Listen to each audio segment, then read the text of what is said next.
Hay una serie de constantes que son útiles para efectuar cálculos y que nos permiten asociarlo a un cierto número, ciertas modificaciones. Por ejemplo, uno de los temas que ya estábamos viendo es que hay una relación entre el calor y la temperatura.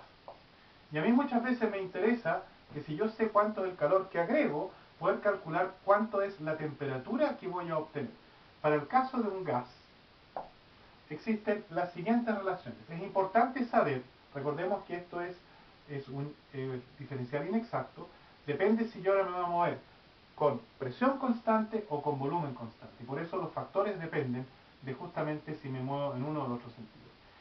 Lo que se denomina el calor específico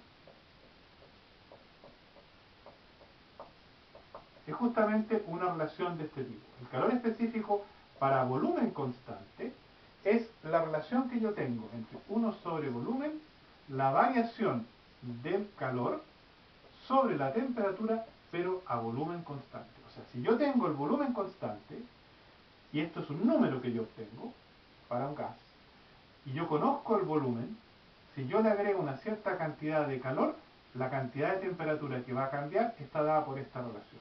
Y existe su relación hermana con la presión, 1 sobre volumen, variación de Q partido por dt para presión constante. De esta forma, yo tengo dos relaciones según la situación en que me estoy desplazando, y de hecho existe incluso una relación entre estas dos, en que básicamente lo que yo tengo es que el Cp es igual al Cv más la constante del gas.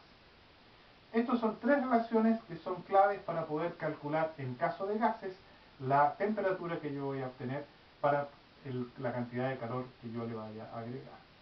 En general, estas relaciones se repiten para lo que son sólidos y para lo que son líquidos, sin ya la diferencia del volumen y la presión, sino en general, en que uno habla del calor específico, en que yo puedo asociar el calor específico a la cantidad de calor partido por la masa y temperatura que estoy modificando. Si yo conozco esta constante para un líquido, esto ahora serían líquidos y sólidos, si yo conozco esta constante, que es el calor específico para el sólido, conozco la masa, conozco la temperatura que varía, sé cuánto calor se agregó, o viceversa, si conozco el calor, puedo calcular la cantidad de temperatura que varió.